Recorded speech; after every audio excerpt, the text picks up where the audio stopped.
Hey. Hey, guys, it's me, Dudley, and we're here today to talk about WrestleMania 41, Night 1. Alright, first off, I haven't watched wrestling in well, off and on, I'm not gonna lie, there's a little bits here and there. I'll do it on, the IG, I'll follow stuff, but I haven't really, sat down to watch Raw or SmackDown or anything like that. Mainly because we don't have cable. And we haven't had cable almost for the past 10, 15, 20 years. So the fact that Netflix started showing Raw made it kind of easy for us to be able to start watching at least Raw again.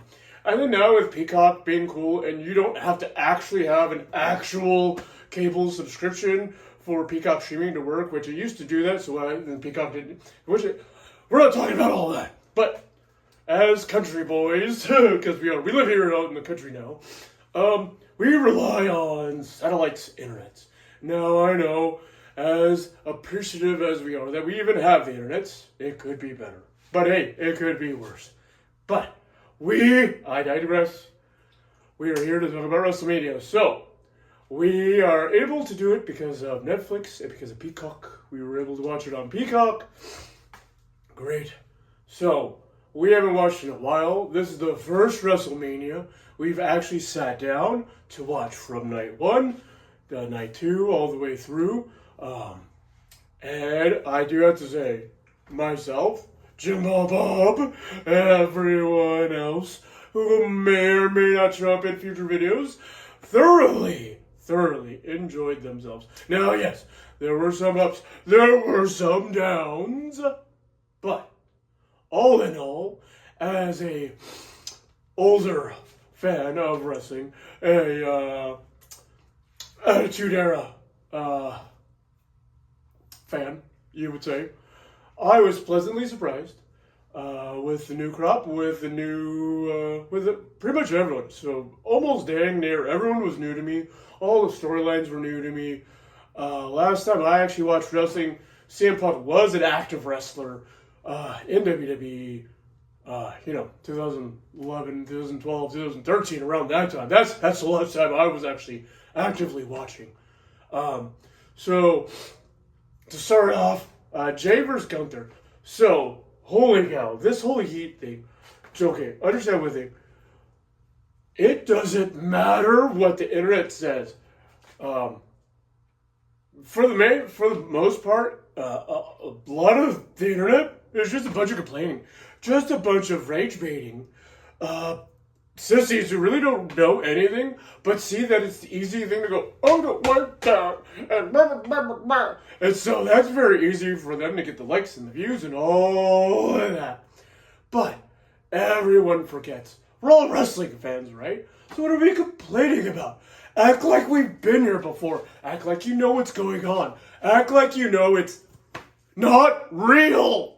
Guys, I get it. It's still real to me, damn it. Okay? I love it. This past weekend reinvigorated wrestling for me, okay? But also at the same time, shut up. Oh, Jay doesn't deserve blah, blah. It's all fake. It's not real. So if they want to give a championship to a guy who does this because every time he comes out, everyone does this, guess what they're going to do, dummies? It's wrestling. The internet is not the crowd. As much as you want to think of it, as much as you want to feel it, and as much as we are fans, and yes, we're online, and we can be heard, and we have our voices, and all of that, great. Unless we're in that arena, it doesn't matter what we have to say. So, if we want change, if we want this, we want that, if we want certain people in certain spots, we need to do is buy the stupid tickets. And we need to go, and we need to yell and scream and be the loudest for whoever we want pushed. Because if you haven't been noticing, it is all up to the live crowds, not the IWC. Also, it's a new age, right? So no more Vince era. No more actually not listening to us, even though they actually listened to us before, and they've done it before. It's called Daniel Bryan! Gosh, alright, stop. Calm down. So passionate because I love wrestling. And I hate it when people act like they know, but when they really, really, really don't know anything. Look, you can't complain with results, right? And a win's a win, and a champion's a champion, and you can't complain that Triple H isn't pushing any black superstars, and then complain that the New Day are champs. Oh, and one more thing before the way they ended it. This is the greatest thing. Whoever produced it, whoever came up with the idea that Kofi was going to do the freaking 100-yard dash after winning, whoever came up with that, pure genius. It made me laugh. I dislocated a rib a couple weeks ago. I almost dislocated it again, laughing so hard, seeing Kofi literally run up to the titles, grab them, and just run. Almost didn't even have time to hand his other belt to his partner, and just started running. It was amazing. It added to being the heels. It added to the moment that he stole it. It added to everything. It was perfect. It was wonderful. It was comedic. It was golden. Whoever produced it, whoever came up with that idea, whoever, flowers. What are the, okay, so pretty okay match, because, you know, it is what it is. Ivar or whoever, one of the War Raiders almost killed himself and everyone else in that ring doing that moonsault. Oh, that is a whole lot of man to be throwing around like that. And we're, because it also, match number 2 of the night, we're all lucky. Ivar or whoever also included. But all of us watching too, because none of us wanted to see that go bad. Because that's, okay, it's one thing having like 150-pound dude, 200-pound dude doing that. Yeah, that's one thing. But when the guy's like 300 pounds, 400 pounds, and he's doing a moonsault, and if he misses and lands on his neck, if he does a Brock Lesnar and just under-rotates just a little bit and hits his head, oof, we're not having a really good WrestleMania now, are we? All right, and then now the next match, Jade Cargill versus Naomi. Jade Cargill versus Naomi's. But you better get out of the way, because there ain't no way I'm allowing you to talk about this match. Oh, let me tell you what. Oh, good Lord, Mama Jamma. Oh. Okay, all right. Let's all be adults. Let's all be adults about this and understand one thing. I know and I understand and I appreciate that certain people are on certain shows for a reason, okay? Just follow with me, okay? I gets it. I understand everyone has their own paydays, everyone has their own assignments, everyone has their own everything. But good Lord, Mama Jamma, you couldn't get Booker T to commentate this match. You think Booker T going crazy over them youngins over in NXT? Oh, Booker T would have had an aneurysm trying to shake a duck at quack all over the place with Jade Cargill showing them muscles. Good Lord, Mama Jamma. Where on earth did they find this specimen known as Jade Cargill? And before we get into anything other than that, who the hell would you rather be right now? Be honest, fellas. Would you rather be Jey Uso, Mr. Yeet, Mr. World Heavyweight Champion? Or would you like to be Jimmy, baby? All respect to the women. And understand one thing, I know there ain't here to give you a boner, Jimbo Bob. That doesn't mean it didn't happen, though. Alright, enough of all that. Good Lord, Mama Jamma, Jade Cargill. Whoever had her before she was in WWE's, thank the Lord. that you misappropriated her, didn't appreciate her, didn't pay her enough, didn't think that she was good enough, whatever you did to lose her, Jade Cargill, good Lord, Mama Jamma, this woman here is spectacular, knows how to control a crowd, knows how to control a body, is the strongest woman I've ever seen, ever. Okay, understand one thing. Me being a jiu-jitsu spellers, I understand how it feels being able to grab another human being, even if they're your same size. The strength it takes to be able to lift them, pull them around, move them around, all of that. All of that, let alone having someone projectile themselves towards you and you to not only catch them, okay? She didn't do the whole John Cena thing where she used the momentum and rolled back and landed. No. She did the Andre the Giant, I'ma stand here, you... Ha! And it wasn't like she was catching Io Sky, okay? She was catching Naomi's, all right? Ooh, wees. And ain't nothing wrong with Naomi's. Again, this is... Jimmy, here's to you. But the fact that she was able to do it not once, but twice, and in different situations. She did one where she was able to jackknife, she jackknife power bombed Naomi from her jumping onto her. She caught her midair, tried to put her up. Craziness. The crazy strength of Jade Cargill, okay?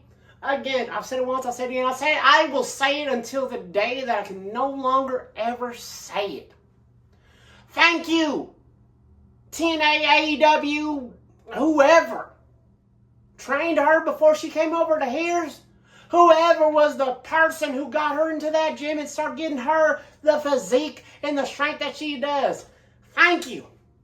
Because we wouldn't have had the match that we had. And y'all, if you want to show a women's match, a real women's match, and you can show people why you like wrestling, and no, not just for the plot. And understand, there was a whole lot of plot in this match. But that we can appreciate the style, the wrestling, and the story that was told. It was beautiful. It was wonderful. Again, whoever produced it, whoever came up with it, and to the two young ladies in that ring, thank you. Holy Jacob Fatu versus L.A. Knight. Yeah. Holy. Oh, good Lord, Mama Jamma. How do you follow Jade Cargill versus Naomi? This is how you do it right here, okay? From the very beginning. Oh my goodness gracious. You guys need to understand one thing. As a fellow who's done all this, as a fellow who knows what it's like to actually compete and do it for reals, I know the importance of having a hot man. I know the importance of having a corner man. I know the importance of having someone who's behind you, who loves you and cares about you, and who truly wants you to win, truly wants to see you achieve things, truly wants to see you draped in gold and bring it home, because it doesn't matter if it's you, it doesn't matter if it's them. It matters that it comes together. It matters that it is happening to someone that they care about. If you ever need someone in your corner, you better hope they're acting like Solo Sikoa. Good Lord, Mama Jamma. You mean the fella who's the fella who took over as the tribal chief? You mean that's the guy who's jumping around, cheerleading, not even in the match, not even on the card, wasn't even supposed to be there, not even managing. He wanted to show the love and appreciation for his family, to go out there and hype him up. The way Solo did it is the way that I will forever do it to anybody I ever corner, ever. Because that is the way. True friends truly want to see you do the best. And will hype you up and will make sure they know if you do, and when you do achieve those things, they're going to be right there for you. That's what true friendship is. That's what true love is. Now, I know I'm going on and on and on. I understand one thing. Again, as a competitor, y'all. Seeing that, knowing the story that they've been telling, knowing the story that was before with the whole bloodline and all that, seeing WWE, one, being okay with Solo coming out to do that, but two, Solo coming out and doing that, that was beautiful. Made me shed a tear. Okay? 100%. I don't care. I don't. Made me cry. Because it was a beautiful moment that was real. Wasn't scripted. That was pure emotion. That was pure love for the game, for the family, and for someone that he cared about. Jacob Fatu. It was a beautiful moment. Now the match. Let's be honest. Holy heck. We all did not expect this to go as long as it did, okay? I didn't expect it. The live crowd didn't expect it. No one expected it. Why? LA Knight came in busted up. LA Knight came in tired. LA Knight this, LA Knight that. Jacob Fatu's been just running roughshod all over everything and everyone. It was a foregone conclusion Jacob was going to win. But we did not expect it. I did not expect it to be as competitive as it was. We expected it to be all gas, no brakes, but we didn't expect it to be all gas, no brakes for 20 minutes, damn near. Holy heck. And it was absolutely all gas, no brakes, baby. There were moments, absolutely, that the crowd was silent and quiet because, again, we thought it was just going to be a one-and-done squash match. We thought we were just going to get here we go, he does his thing, and that'd be it. But no, LA Knight got some offense in. He got it back and forth. LA Knight even made it seem like LA Knight might actually win. He could pull it off if the things just came out right. It was wonderful. And even the crowd started noticing it too because there was a certain point where they came alive because we started going, holy crap, this isn't the squash match we were going to get, and thank you for that. Then, ooh-wee, once they got the crowd into it, oh, that's when the werewolf, that's when the hair starts coming up, that's when the adrenaline starts going, that's when the ancestors start talking to you. Oh, getting all excited, I'm about to go choke somebody right now, but no, calm down. I'm doing a video. Work horses, y'all, okay? Big men, charismatic men, talented, just absolute, beautiful match, wonderful match, great guys. Deserves everything they get, that's good. Honestly, 100%. Earned everything. Jacob Fatu, he went out there, he did his thing, he made sure. LA Knight, yeah. Also, that mother, no boo-boo face. Oh, Mr. Matarazzi, Mr. Coming Out. That's right. Mr. LA Knight, yeah. No boo-boo face, no nothing. Put on a show. Put on everything. Show them why he's LA Knight. Show them why he was given the green light to be able to talk the way he talks, say the things he says, and do the things he does. Yeah. Again, y'all, we haven't watched WWE's full-time, in actual things, in a very, very, very long time. This WrestleMania makes me want to go watch Raw tonight. I cannot wait, to be 100% honest with you. I got my works done. I came home. I'm ready. I'm set. I cannot wait, y'all. I'm excited. This is what it's done. Thank you to anyone and everyone who worked on this WrestleMania. And then we ain't even halfway through day one. We ain't even talked about day two yet. And I said it at the beginning, and I'll say it one more time. How do you follow Jade Cargill versus Naomi? That's how you follow Jade Cargill versus Naomi, damn it. Now, Dudley, you finish the rest of the day. I got things to do. I got to get ready. We got steaks on. We got everything going. I got a meal prep. We still got to hit the weights. Get your lazy stoner ass in here and finish up this video. Wait, what? Whatever. Okay, it's okay. Yeah. You know what? Whatever. It's fine. I didn't want to talk about Jake Cargill anyway. Or Jake Avatu. Because I wanted to talk about Ray Phoenix versus El Americano. Oh my goodness. Okay, I'm gonna be honest with you. Really didn't pay attention that much. Mainly because Mysterio got hurt. It's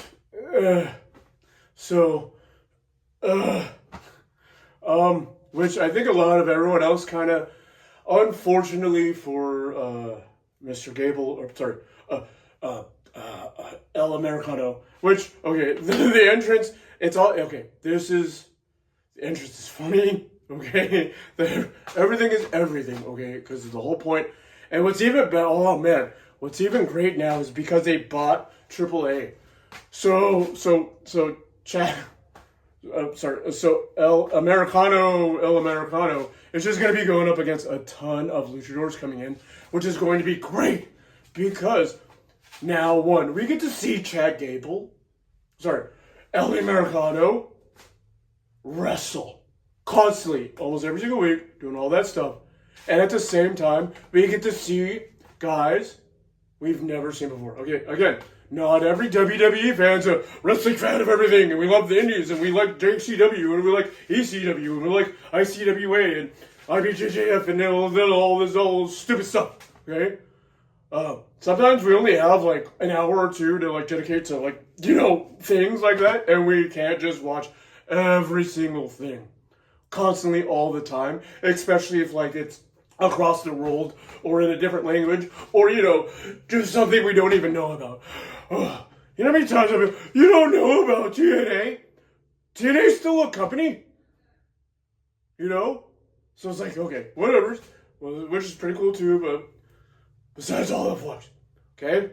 Look, you guys are lucky that we have access to WWE, okay? Oh, what was I saying? Stoner in a moment. Okay. Oh yeah, El Americano and the AAAs, and so we're gonna see that, and that is going to be great, and especially if the whole build and the whole everything is literally AAA coming in to beat the crap out of El Americano, whoever's. So, yeah. I like it. I know not everyone's going to like it. But yeah, it is what it is. It's on the card. It would have been better if it was Ray, but because it's not, the match became the match that it is. All right, the next match. Tiffany Stratton versus Charlotte Flair. You talk about Tiffany time? I thought you said you were going to do stuff. No, doesn't get your ass on camera. Fine, I'll let you talk about it. Jimbo Bob, time to talk about Tiffany Stratton versus Charlotte Flair. Ooh-wee. Good Lord. How? Let's get it started. Let's say one thing only. This was Grandma being real mad at her granddaughter for being young and hot.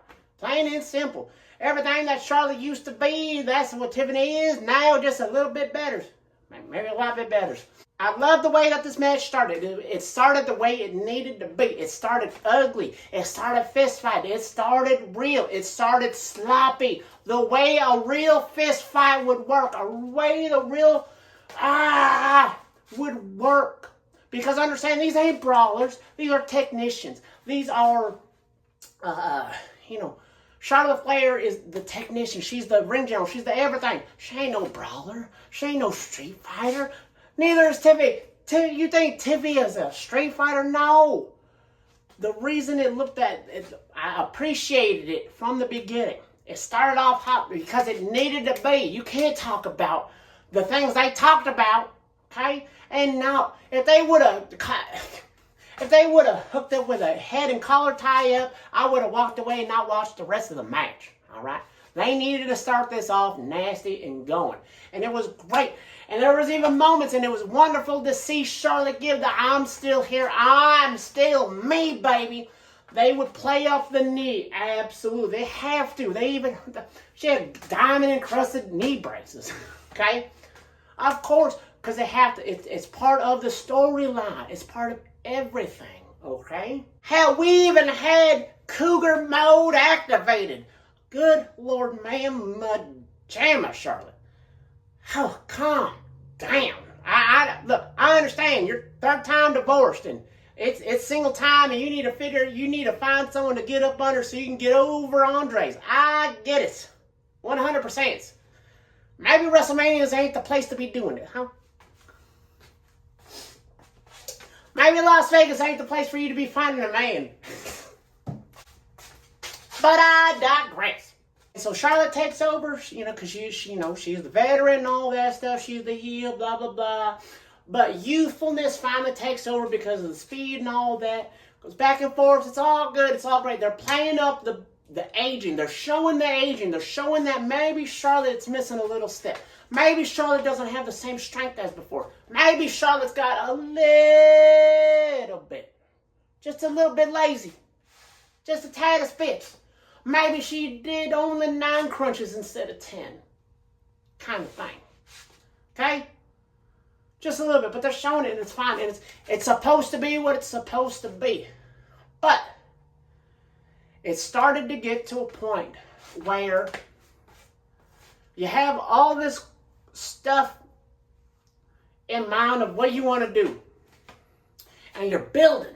And you're getting up and going and going and going and going until you get to that crescendo. But the thing is, each time you do it, each segment has to beat the next, if that makes any sense, inside of a match. Okay? But if you try to up it and you miss the way they did on some of these ones, and it looked bad. Now they didn't botch. Okay.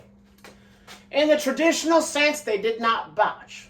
But there were a lot of readjustings and a lot of, they missed it, but they had to go for it once again. Now, understand one thing. Grace has to be given. Okay? But, as humans, we only give grace to those we love. That'll come in handy later on in this video. But, we're talking about Charlotte. Okay? Many times, a couple of times where it's kind of showing. It showed her lack of abilities now in her age. And it also showed the lack of experience and abilities of Tiffany with her age. Okay? Not everything was Charlotte's fault. Not everything was Tiffany's fault. But it got to the point where when they were trying to outdo each other or outdo each one, they'd miss, and it would hurt the heart, and you could see the frustrations, and even to the point where Charlotte is audibly said "fuck" on WrestleManias, okay, and so it gets down, and then they were able to get one back up. They started getting it, and it felt good, and then because of endurance, and then because Charlotte is the ring general, the one who had to carry the match, because she doesn't have the same steps, doesn't have the same endurance as before. Every time it get there, and then Sunday, and then every time it get close, and then they mess up, but not a horrible mess up, not a horrible botch. You ain't gonna see it on Botchamanias. But you definitely, it was killing it. It was, and it was back to back, and it was good. I would say three little segments in a row that killed the momentum of the match and anything that they could have. To the point where the crowd went from cheering and active to being silent. And only being silent because they didn't want to boo. When they should have. When they could have. Now, I understand wrestling's all about getting a reaction. So the worst thing we can do as audience members is to be quiet. But also at the same time, we didn't want to boo them. Because if we started booing them, that definitely... I'm glad they didn't, because that definitely would have killed the match even worse. Okay? Because there were points where they started to come back, and they started to have a little bit of life. And so the crowd was going to give them the opportunity. The crowd was telling them, go home. The crowd was letting them know, hey, look, we're still on your side. As long as you finish the damn match. Just finish it. Just finish it. Give us one good, nice little finish. We will cheer for you. Charlotte, we love you, but damn it, we love Tiffany more. Just please. That's all. The crowd was telling them to go home. And then they did 2 to 3 more. And there was that. And what could have been, what should have been, what was supposed to be, because of Charlotte. It's Charlotte. We've seen her. We've seen her make chicken salad. Y'all, we've seen her make chicken salad a lot. A ton. Okay? We definitely didn't get it this time, y'all. We were supposed to have chicken salad, and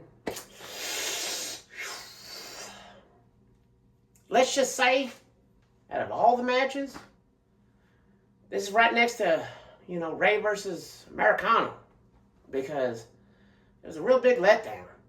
And I hate to say that, because I wanted so bad. I wanted so bad because I knew what they were trying to teach, and I knew what they were trying to tell us, and I knew what the story was supposed to be. And as an aging competitor myself, I'm 38. I'm an old timer to these freaking youngins.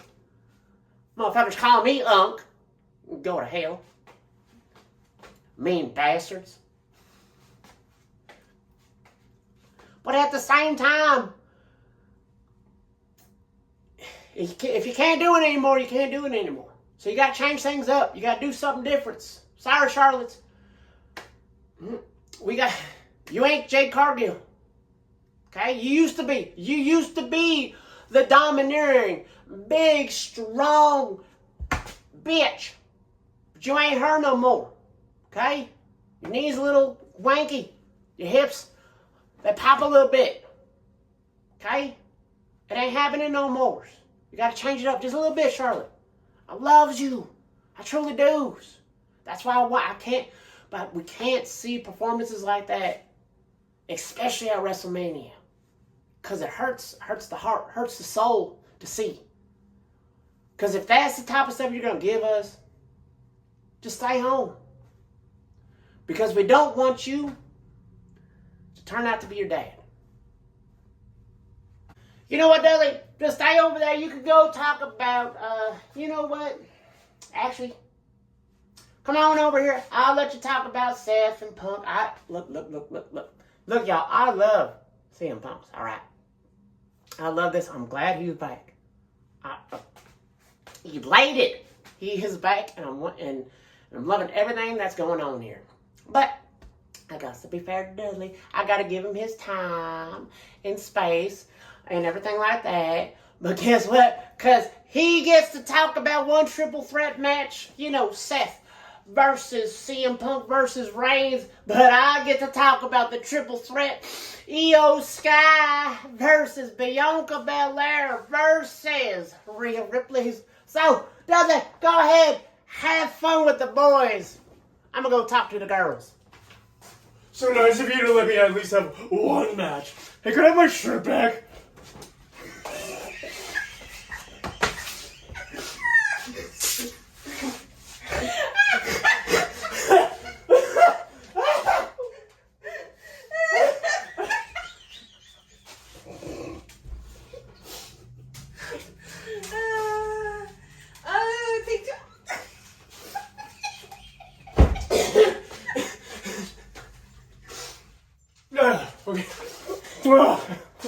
Okay. You just drooled on your shirt. What?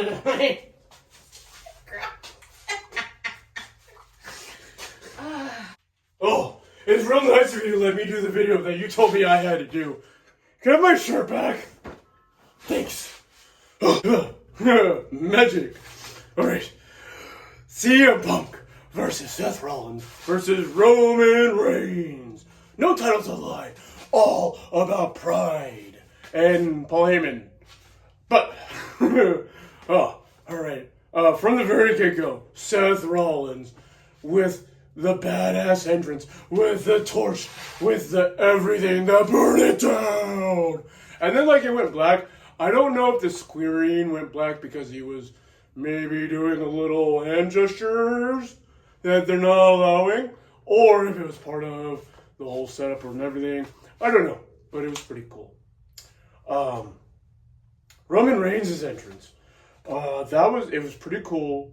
It was wonderful to see that they were honoring his legacy, honoring his name, honoring the family, all of that.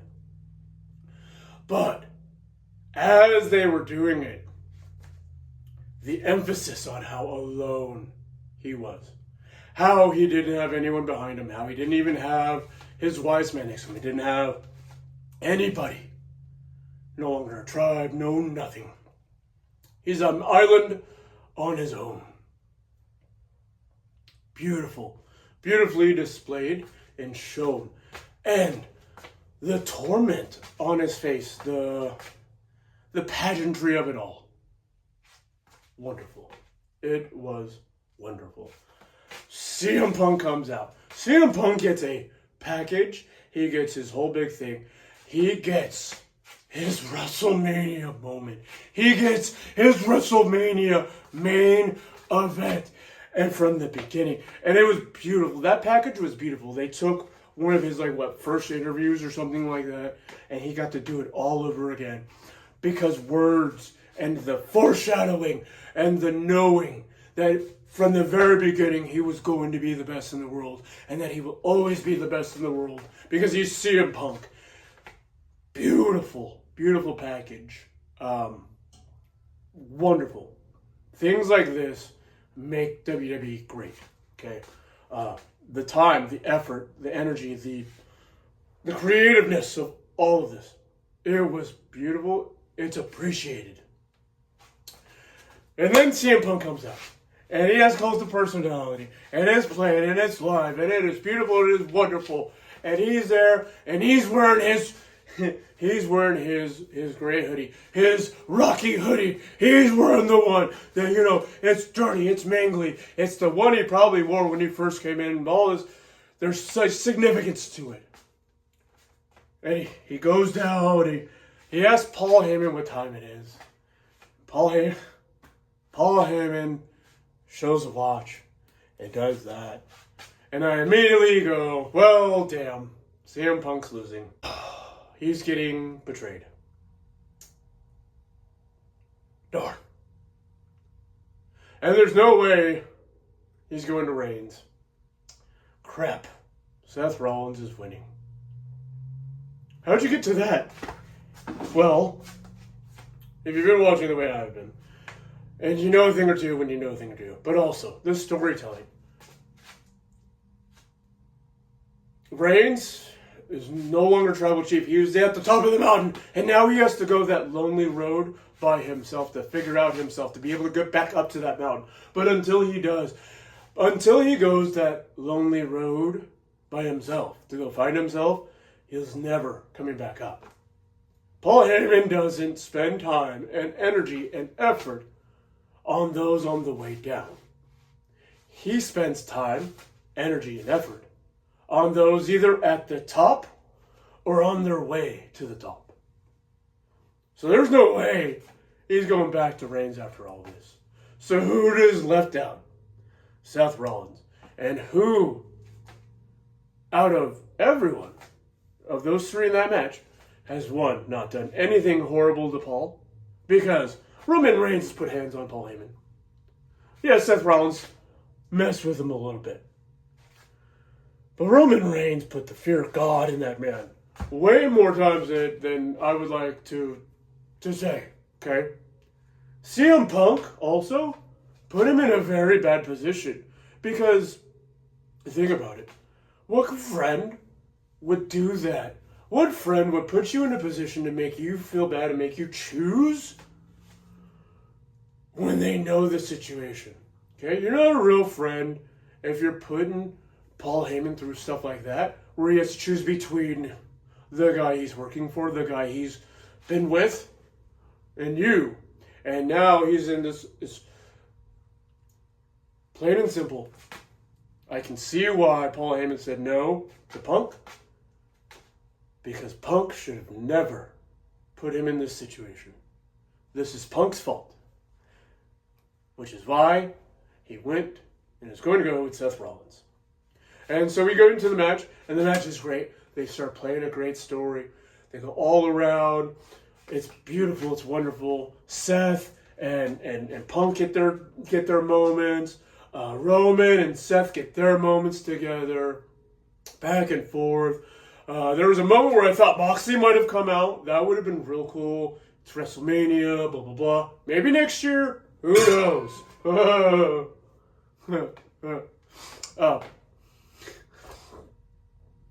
Who knows?